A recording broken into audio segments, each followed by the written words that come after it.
What would you consider as a great hire at House and House? Somebody that really wants to use money to create a better life for themselves. If you come into this market brand new, you've been here 5 years, if you really want to find an opportunity this week to make money, you find opportunities to make money. Everyone comes to Dubai thinking, oh, I can do it, until it doesn't quite go their way. And then their reaction to that, I think, you can't teach that. You either want it enough to still press forward and find a different way to operate or a different way to see things, or it just stops you in your tracks. If it stops you in your tracks, you can't move forward, you're done. The quicker you can become quite comfortable with understanding that it's not always going to go your way, it allows you to not expect too much, if I'm honest, and also be really open to changing course slightly to still get the best outcome that's now on the table. You probably say to your team quite often, like, you guys don't understand how easy it is at the minute because of the market and the spotlight that's on Dubai. Until you live a bit of a downward market or a slower market or a negative cycle, it's really hard to appreciate just how good it actually is now. The fear of missing out on something or the fear of losing something is a bigger motivator for most people than writing a goal down on a bit of paper and being like, I'm going to do this. What do you see in agents that really hold them back from true success? Laziness. Really? Today I'm joined by someone who has been a driving force behind the growth and standards of House and House and one of Dubai's most respected real estate operators, our managing director, Charlie Bannan. Charlie has shaped the culture, the training, and the expectations of what a professional agent should look like. We're going to get into his journey, his leadership approach, and his view on the industry today, as well as what the future looks like for him and the company. Let's get into it.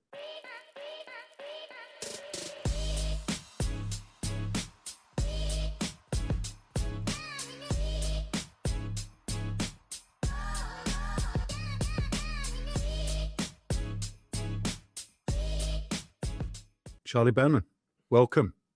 So, first question for you, quick fire. Who is Charlie Bannan? Charlie Bannan is me, and I am a real estate agent, just like yourself. Been in Dubai since 2016 and worked in everything from starting in leasing to working in residential sales to becoming a leasing director, then sales director, and now managing director for House and House Real Estate. It's been a hell of a journey. Yes. What's that, 9 years? Yeah, 9.5. Was that your first job when you came to Dubai? Oh, yeah. How did you get the job? Yeah, a couple of Zoom calls through a recruiter, Guy Last Recruitment at the time. Oh, yeah.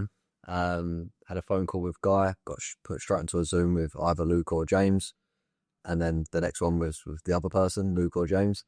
I think it was James first, Luke second. And then I think within 2 weeks of that second Zoom call, I was in Dubai working in leasing. Where did you live when you first moved?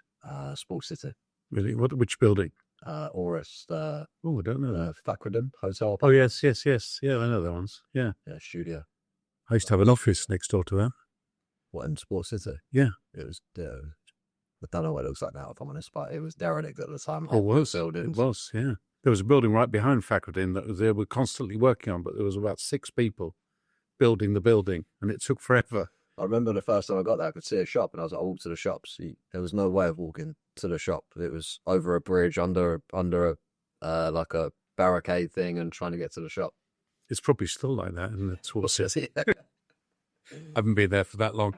So, your relationship with Luke or James, etc., that started there. Yeah. In 2016. How's that progressed? I mean, lots of changes you've seen. Lots of changes, work very closely together from the off, really, because if you go back to House and House in 2016, there wasn't lots of layers of training or different directors. It was literally just Luke, James and Simon running the business and wearing all hats. So Luke was kind of like the leasing manager at the time for our section of the business. And then I suppose progressing through the different roles, the relationships become quite tight out of consequence more than anything, because you're bouncing off each other quite a lot over that period of time. Because it's been, as you know, sitting in the business, it's been very aggressive growth and consistent aggressive growth. So that puts pressure in lots of places, more support, more problems, and you always need to plan ahead and also fix what's there in front of you. So I suppose it's progressed organically, but yeah, it feels like a lifetime, if I'm honest. So I've got a question for you, because quite often I get in early and you guys get in early, the 4 directors. get in early and you huddle away in some office at 8 o'clock in the morning before everybody else arrives. Yeah. What are you talking about then? Current problems, current performance, and what's next. We only really meet. That's on a Wednesday. I know when that is. That's on a Wednesday. Every Wednesday. Yeah, this morning. This morning we meet for an hour to 2 hours, and it's really the only time of the working week where I'm certainly in one place with all three of the guys that own House and House. So it's the only time really that decisions can actually get made, or you can have more than a 5-minute conversation on a particular topic on what direction to go in or what strategy to roll out across either the business or a section of the business. So it's not specifics, it's just how we're going to get the business going forward. The agenda builds up over the week. So something will come up and it'll be like Agenda Wednesday, bang, Agenda Wednesday, bang. Good. By the time next Wednesday comes around, there's probably like 4 items. And yeah. Do you all have a WhatsApp group that you just talk to each other? It's a And you WhatsApp have- group, yeah. I can only imagine.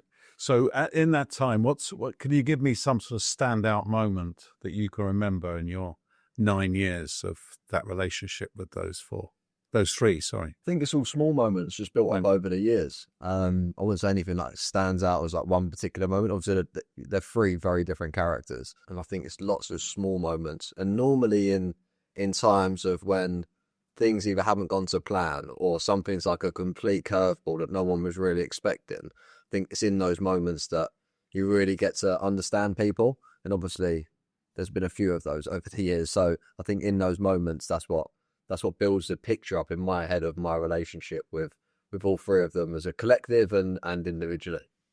Today, how would you describe your sort of leadership style? Experience led.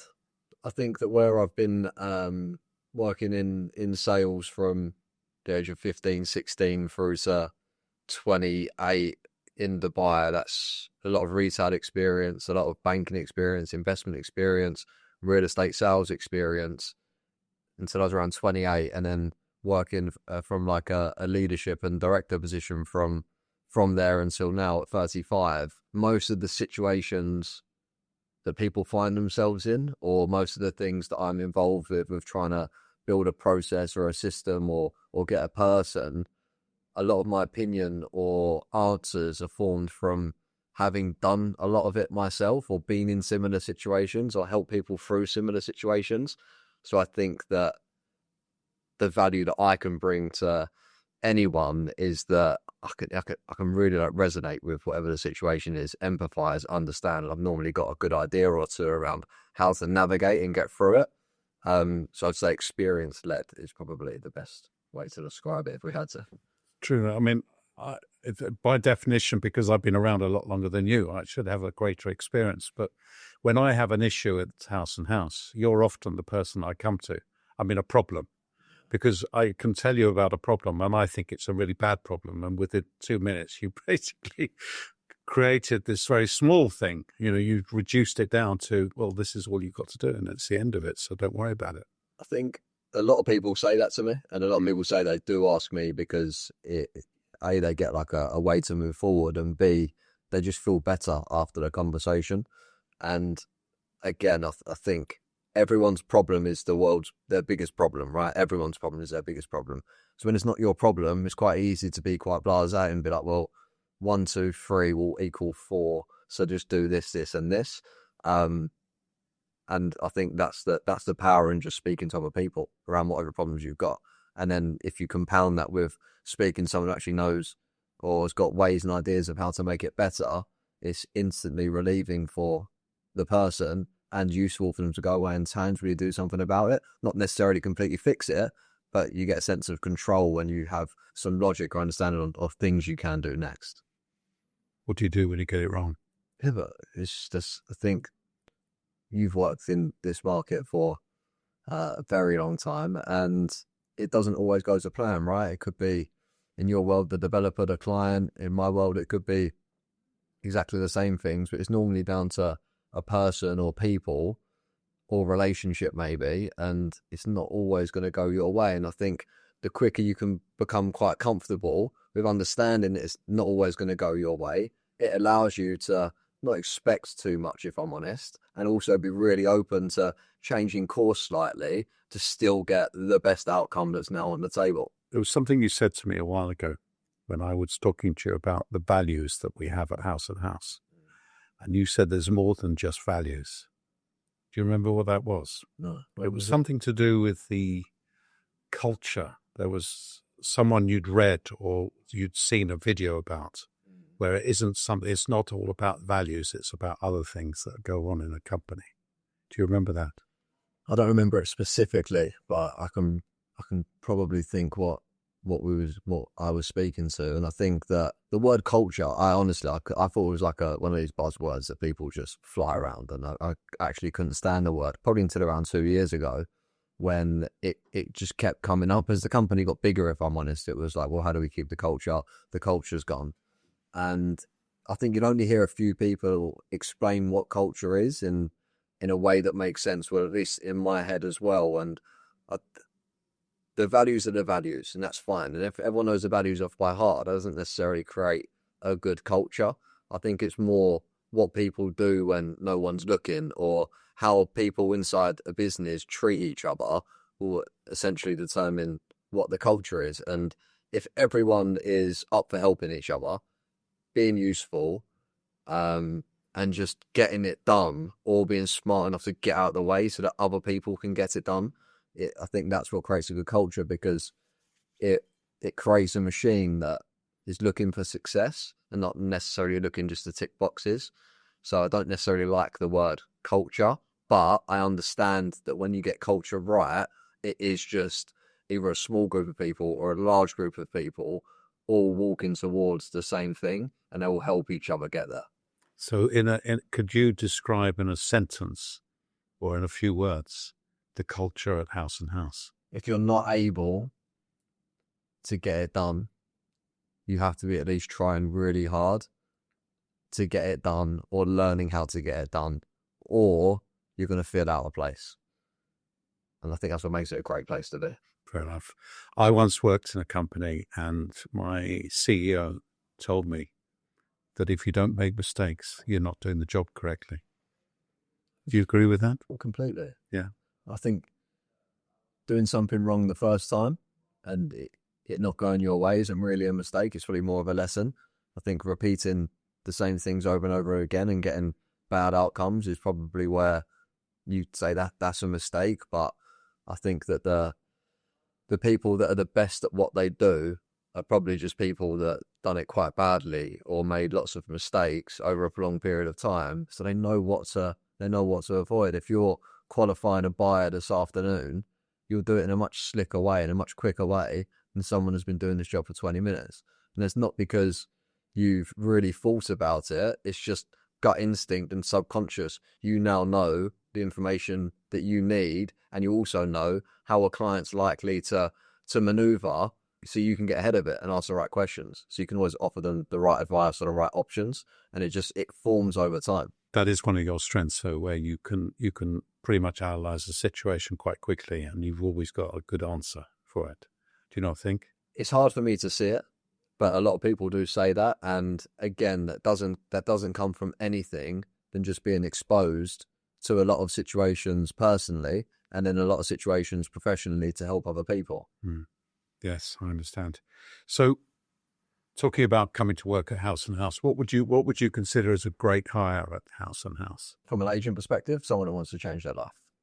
Someone that really wants to use money as a way to create a better life for themselves. Because if that is truly what they want, that is available in Dubai real estate, let alone House and House, and they will do what they need to do to make it work. And if you were a client looking at House and House, what do you think clients must think of us? I like to think that they could see us as someone that they could trust to speak to, trust to receive advice from, and ultimately be helped in making their best next decision with whatever they want to do within the real estate market here. Charlie, what's the one trait that you can't teach, no matter how good the systems are? Probably resilience is the word that I'd use to describe it, but things don't always go our way, and stuff is going to happen no matter how well prepared you are, how much you plan, how educated you are, how experienced you are, whatever it is, things are going to go wrong. And I think it's in those moments quite early on that you can tell if someone's going to have the stomach or the confidence to just keep going anyway, and seeing it as a bit of a lesson, or learning when to pivot and when to continue to move forward. I think not everyone has that. Like the one quote that comes to mind is, everyone's got a plan until they get punched in the face. I think it was Mike Tyson or another boxer that said it. And it's just so true. Like everyone comes to work. Everyone comes to Dubai thinking, oh, I can do it. XYZ can do it. I see myself like that person. I can do it, until it doesn't quite go their way. And then their reaction to that, I think you can't teach that. You either want it enough to still press forward and find a different way to operate or a different way to see things, or it just stops you in your tracks. If it stops you in your tracks, you can't move forward. You're done. So talking about real estate agents here in Dubai, because you're basically the sharp end of the sales organization here. I know you do lots of other things in terms of the organization of House & House, but essentially you are the guy that used to be the director of sales, and you're now seen as being the salesperson. You know, when there's a problem with sales, they come to Charlie Bannan. What do you see? What do you see in terms of real estate agents here in Dubai, or certainly the ones at House & House, or generally in Dubai, the state of them? The state of them. Yeah, the state of real estate agents in Dubai. I think largely it's full of people that have taken a risk. So like you've got to commend anyone that is doing it, because they're probably traveling in from another part of the world to try it. They know it's commission only. They're not going to get a salary. There's enough podcasts like this or people that are online now that will speak to genuinely how hard it is and how few actually probably get to the heights of where everyone wants to get to. So I think they're all risk takers, which you've got to commend. I think that what they don't quite understand, I might see that not everyone understands fully, is when you probably say to your team quite often, like, you guys don't understand how easy it is at the minute because of the market and the spotlight that's on Dubai and the level of opportunity that there is. And everyone can hear that. And I think even if I come today and I was new to Dubai, like, I'd hear it, I'd understand it. But until you live a bit of a downward market or a slower market or a negative cycle, it's really hard to appreciate just how good it actually is now. So it's hard for them to fully grasp it. And I think that's what you notice from speaking to someone that's been in this market since 2016, 2015 or prior, is that they really understand how good the market is now, how easy it is, and that's just the level of opportunity that there is to complete transactions, help people on their real estate journey and make themselves some really good money.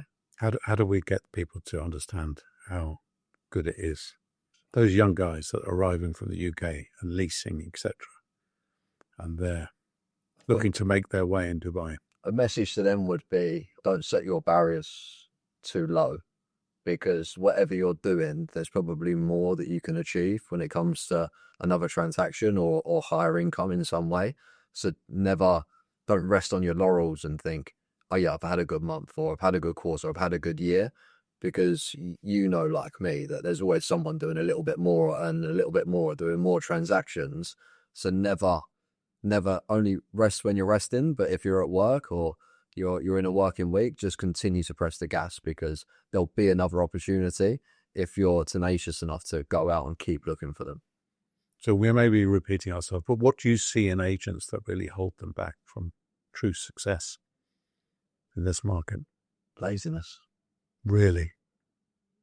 What does that look like, laziness? Lethargic, like 1 minute all over it, and then the next minute not so much. 1 minute doing everything they can to make loads of money and help their clients. The next minute not so much, a bit checked out, burnt out maybe, that's what they claim, or all of those sort of negative words that you'd say, I'm burnt out, I need to rest. The reality is they're probably not burnt out. They're probably just comfortable and happy with the work that they've done and the income that they've got and the clients that they've serviced. But if they maybe set the bar a little bit higher for themselves of what they could actually achieve in this market, they'd probably find the energy in themselves just to keep going and do a little bit more. Because the reality is, if you come into this market brand new, you've been here 5 years, if you really want to find an opportunity this week to make money and you went at it with intensity, you'd find opportunities to make money. I'm not saying you do a deal instantly and you put the money in your pocket, but you'd be in a position to meet clients who could potentially turn into income. Then it's just about volume around that, compound around that, and just doing it over and over again. But if you look at even people at House and House who are successful and they've done really good years so far, you can't blame them for maybe kicking back a little at the end of the year. The reality is, the people I'm thinking of, they're not kicking back either. Okay. You're thinking of the same people. Yeah. They're not kicking back. Right. They're not the ones kicking back. They're the ones that are being like, okay, cool, a little bit left of the year. How much can I put onto that sales board? Who's in my database now that I need to service? Where am I going to miss the next opportunity? That I think the good people, what they fear the most is ringing one of their clients that they've known for a long time and they've been like, oh yeah, I've just bought something through so-and-so. So that level of fear drives them to just stay in touch, so that they pick up the opportunity and don't let it go in someone else's hands. Do you think that's what drives the top performers? Fear? I couldn't speak to all of them, but I definitely believe that the fear of missing out on something or the fear of losing something is a bigger motivator for most people than writing a goal down on a bit of paper and being like, I'm going to do this. Someone can write their goals at the beginning of the year and be like, okay, cool, this is what I'm going to do.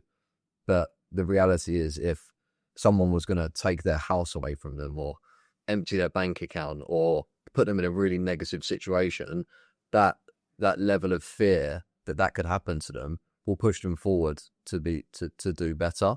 And I think most agents at the top level that I speak to aren't necessarily fearful, but they want to maintain income. They want to maintain respect from their close colleagues. They want to maintain respect from their outside colleagues, and they want to be seen as someone who operates at a high level consistently in this market.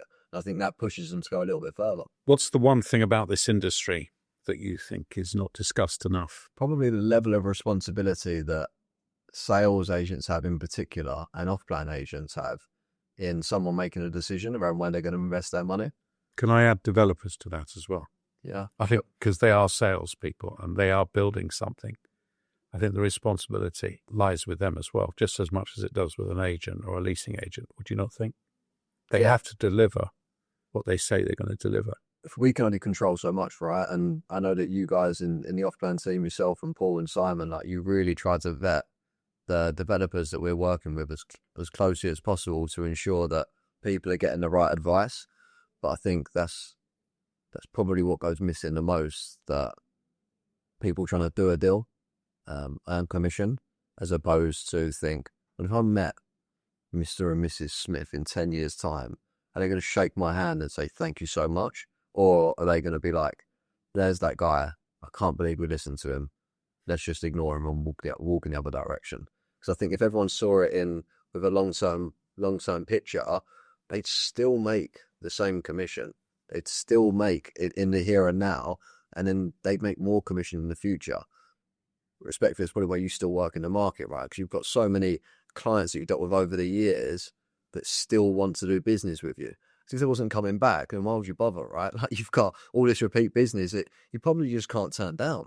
Because you end up giving it all to someone else, and you still got the appetite to keep going, but it's not all new business. It's a lot of new business, but it's all built on repeat business and past clients coming back to you based on what you've done for them a few years ago. Do you know, I'm still talking to clients maybe 6 years on and they still haven't bought anything. Is that a reflection of me or a reflection of them? It's a reflection on your patience. Yeah, well, thank you very much. That's a great way of see, that's you. That's you all over, looking at the positive of every negative. It's true, though. Yeah, no, it's good.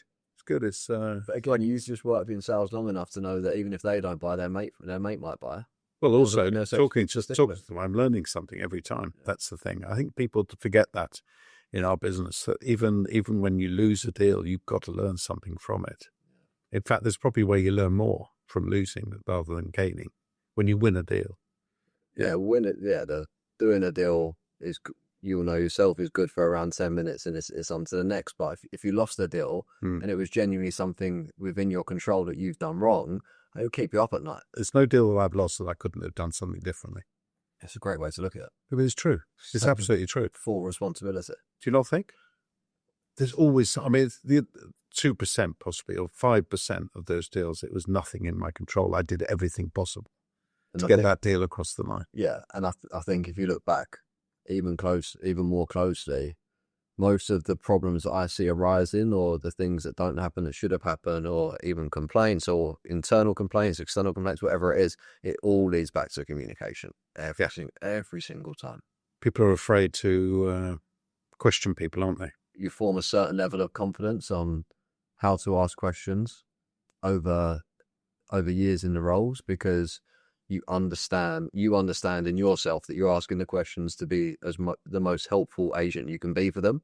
But at the beginning, you might feel like you're an FBI agent trying to quiz someone. Why would they tell me that? But the more scars you form from not getting it quite right, the more confident you become in asking the questions, because you know in your heart of hearts you're doing it for the right reasons, not to be nosy, not to be over intrusive, not to upset anyone, but you're doing it in order to help them and give them the right advice.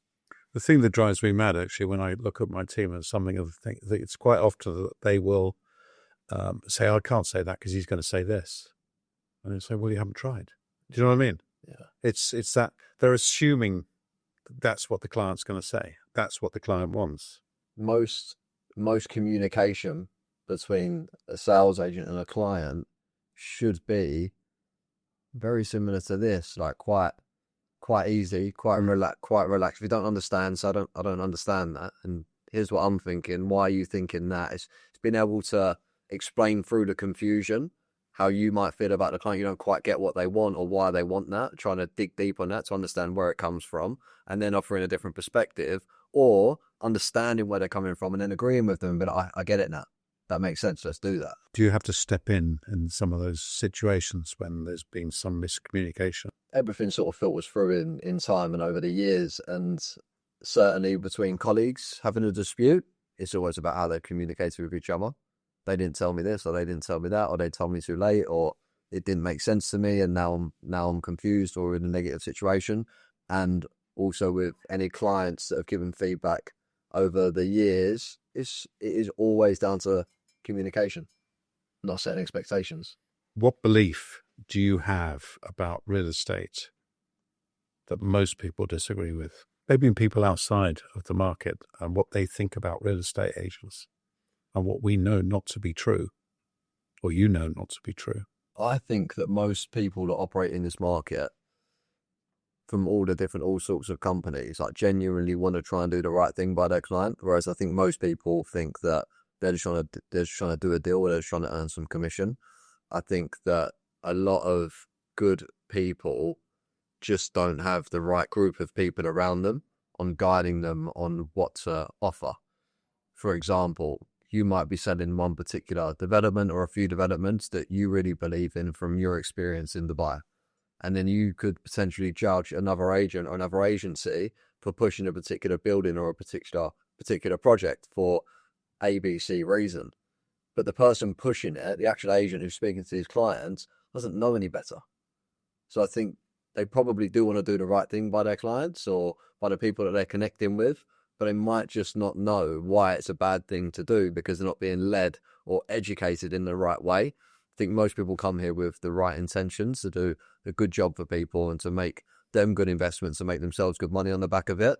But I think it depends on who those people are surrounded by as to how well they're going to do in fulfilling that.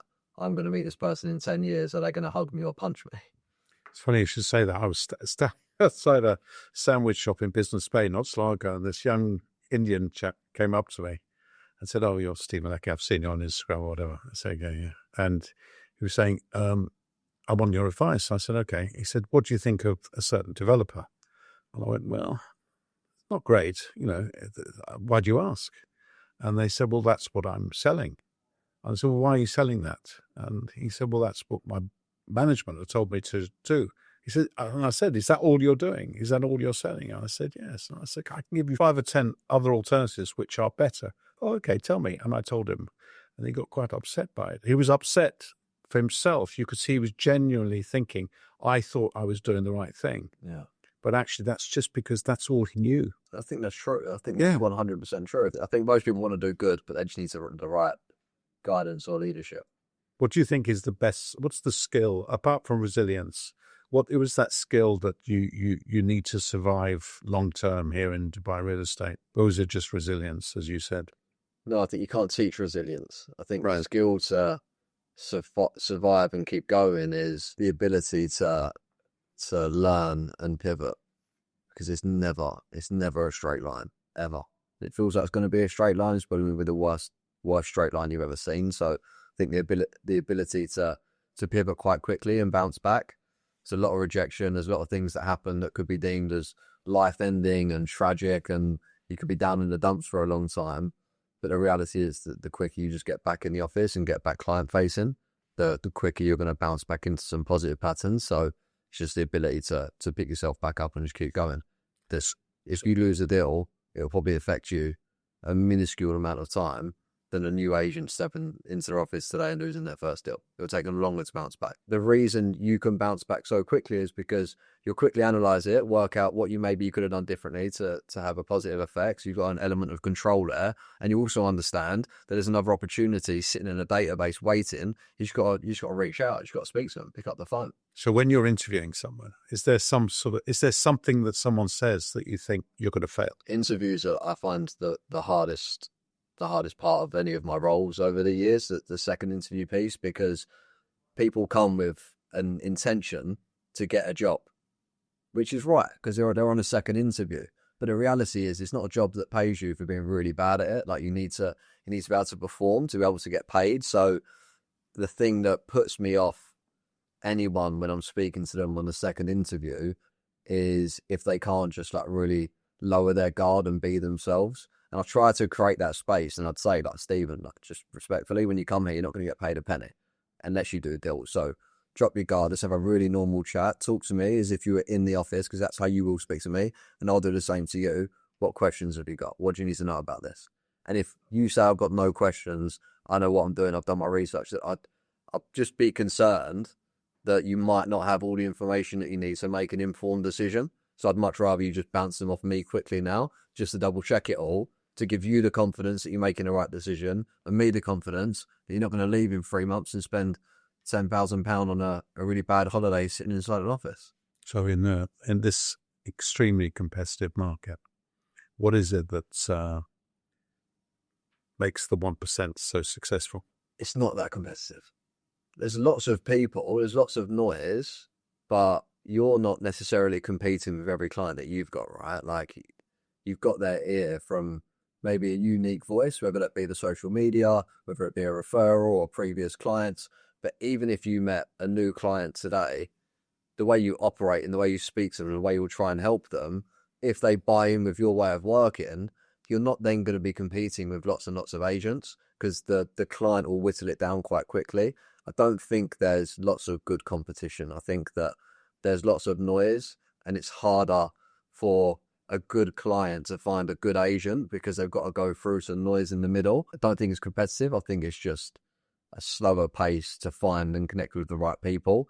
But that's why, from the good agents, the top percenters need to be still remain very, very active in their day-to-day to ensure they're getting the opportunity to meet the right clients. Did you think in 2016 that you'd be where you are today? No, not at all. Genuinely, when I come in, I was just like, can I do a rental? Can I do real estate? Can I do face-to-face sales? A lot of the stuff I done was predominantly phone-based. And at first I was just like, I've always been into like making a plan, setting goals and all of that. Like, I've always been into it since like 2021. So I come here at 26, and I remember trying to do it, and I couldn't. I was just like, I don't even know if I'm going to be good at this. Let's see. And my only plan was, let's just try and do this for 6 months and like give it everything to work out if I'm going to be any good at this. And within about 12 weeks, I was like, yeah, this is enjoyable. This is fun, and I can do this.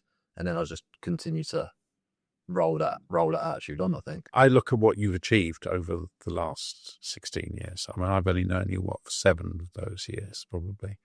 I remember when you had hair, for instance. I mean, I don't actually remember you. Looking at you now, I don't remember you being in the office when I started.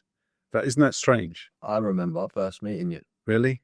Come up and I said, hi, Steve, nice to meet you. And then you just looked at me and said, my name's Stephen. And I was like, okay, cool, nice to meet you. And I was just like, not sure about him. He seems pretty particular about how you say his name. Yeah. But then as I've got to know you, it's just that's how you like to be addressed. Yeah. My name's not Steve. Yeah. It's just simple. Anyone meets Steve? It's like me calling you Peter. Steve. It's like me calling you Peter. I suppose. A little bit. It is. It's not my name. Okay. So here we are. What does the future look like for you?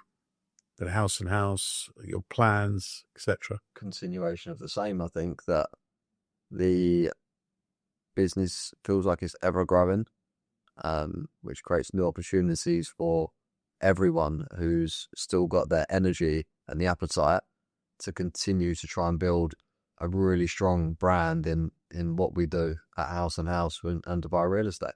So just finding a way to continue to leverage the market, continue to leverage myself in the market, and just keep going. There's still lots of energy left. Charlie, do you have any questions for me, Stephen Leckie? I think I know the answer, but I'm going to ask you anyway. Why do you continue to come to work at 8 o'clock most mornings and sell properties to clients when you could very comfortably just retire and not put a suit and tie on, not answer your phone, not do weekend work?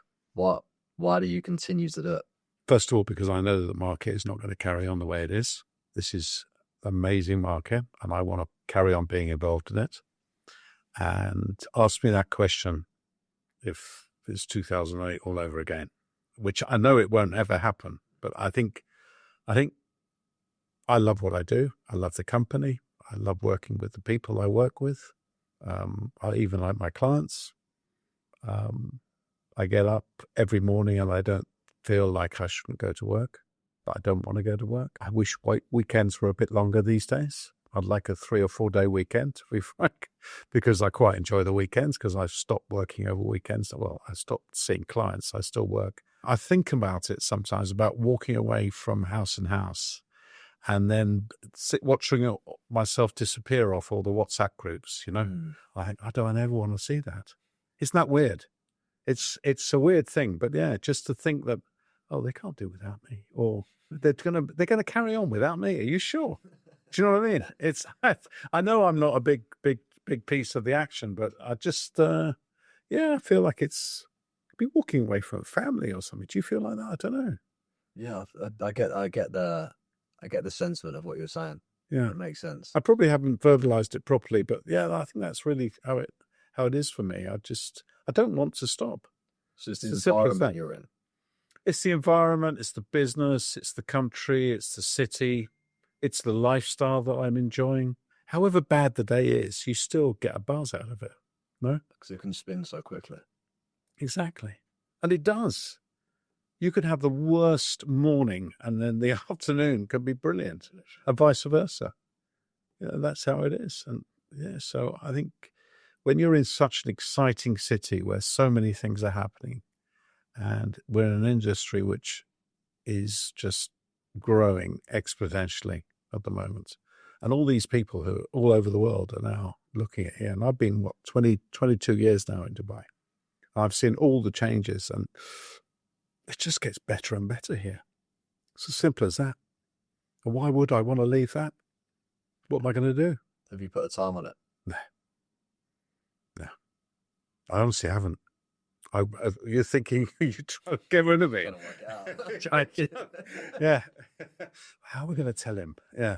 Look, I suppose if I keep making mistakes or I completely forget where I am every day, that's probably when the time to stop, isn't it? Speaking to you so often, not in this setting, but speaking to you so often, I don't know what would actually change in your life for you to be like, I just don't want to do that anymore. Because I think that would be quite a big thing for you to want to be like, I just don't want to go. I don't want to go to the office. I don't want to speak to clients. I don't want to learn about a new development. I don't want to. I think you've still got the excitement around all of those things.